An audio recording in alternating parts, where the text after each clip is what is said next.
Hi, welcome to Fables with Francine. Today I'm gonna read you another story. The title is Goldilocks and the Three Bears. Once upon a time, there was a little girl whose hair was so bright yellow that it sparkled like spun gold in the sun. For this reason, she was called Goldilocks. One day, Goldilocks went into the meadows to collect flowers. She wandered around, and after a while, she came to a forest where she had never been before. She went further into the forest, and it was very cool and shady. Soon, she came to a little house which was completely secluded in the forest, and because she was tired and thirsty, she knocked on the door.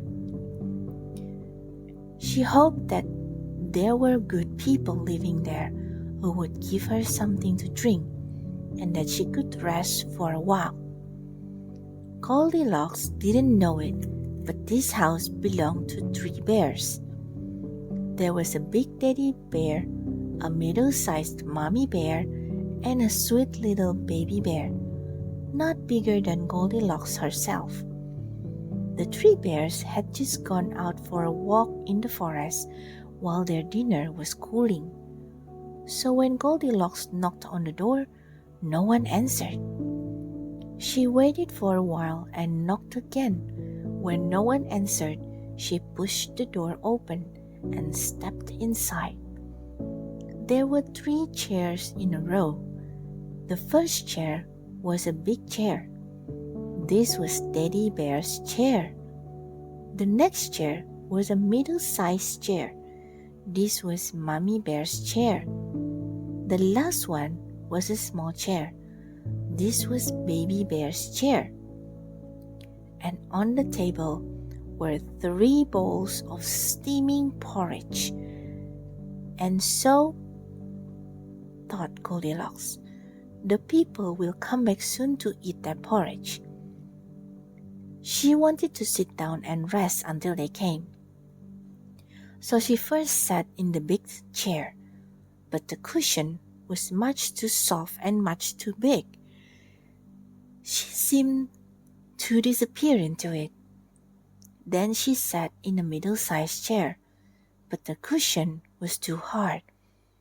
After that, she sat in the small chair, and that was just right. She fit in as if it were made for her. Goldilocks sat in the chair and swayed gently back and forth. There was still no one at home, and she looked at the bowls of porridge on the table. They probably aren't very hungry people, thought Goldilocks to herself, or they would have come home already to eat their dinner. The first bowl was a big bowl with a big wooden spoon in it. This bowl belonged to Teddy Bear. The second bowl was a medium-sized bowl with a medium-sized wooden spoon in it. This bowl belonged to Mommy Bear. And the third bowl was a small bowl with a small silver spoon in it. This bowl belonged to Baby Bear. The porridge in the bowls smelled so delicious that Goldilocks decided she would taste it. She took the big spoon and tasted the porridge from the big bowl, but the porridge was much too hot. Then she took the medium-sized spoon and tasted the porridge from the medium-sized bowl, but this porridge was too cold.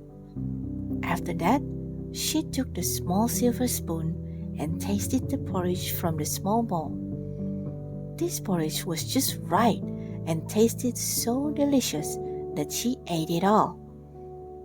After eating, she felt sleepy, so she went upstairs.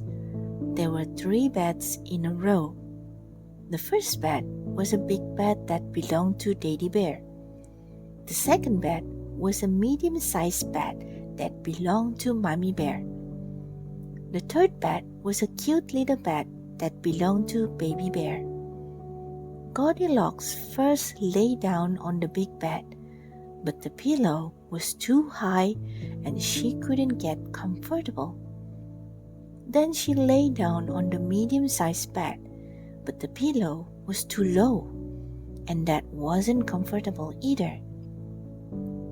After that, she lay down on the small bed that belonged to Baby Bear, and it was just right.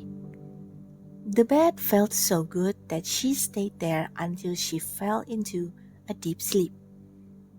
While Goldilocks was still sleeping in the small bed, the three bears came back home. As soon as they stepped through the door and looked around, they knew that someone had been in their house. "Someone has sat in my chair," growled Father Bear loudly, and left the cushion all crumpled up. "And someone has also sat in my chair and left it at an angle," said Mother Bear in her middle voice. "And someone has sat in my chair for a long time," squeaked Baby Bear in his high-pitched voice. Then the baby bears went to the table to get their porridge. "What's happened here?" growled Father Bear with his deep bear voice. "Someone has tasted my porridge and left the spoon on the table. And someone has also taken some of my porridge and thrown it over the side," said Mother Bear in her middle tone. "And someone tasted my porridge," cried Baby Bear in his high-pitched voice. "And they tasted so much that now it's all gone." And as he said it, Baby Bear looked very sad. "If someone has been here, they might still be in the house," said Mother Bear. So the three bears went upstairs to look. First, Father Bear looked at his bed. "Someone has been lying in my bed and pulled the covers down," he growled with his heavy voice. Then Mother Bear looked at her bed. "Someone has also been lying in my bed and taken the pillow off," said Mother Bear in her middle voice. Then Baby Bear looked at his bed, and there was Goldilocks with her cheeks as pink as roses and her golden hair spread all over the pillow. "Someone has been lying in my bed," Baby Bear squeaked excitedly, "and she's still there." When Goldilocks heard the heavy voice of Father Bear in her dreams, she dreamt it was thunder rolling through the sky. And when she heard the middle voice of Mother Bear, she dreamt it was the wind blowing through the trees. But when she heard the high-pitched voice of Baby Bear, it was so shrill and high that it woke her up immediately. She sat up in bed, and there were the three bears looking at her. Oh dear me," cried Goldilocks. She tumbled out of bed and ran to the window. It was open, and she jumped out before the bears could stop her. Then she ran as fast as she could back home, and she never went near the forest again. But Baby Bear cried big tears because he wanted to play with the pretty little girl. That's all for today, guys. Thank you for watching. Hope you guys sleep well, and good night.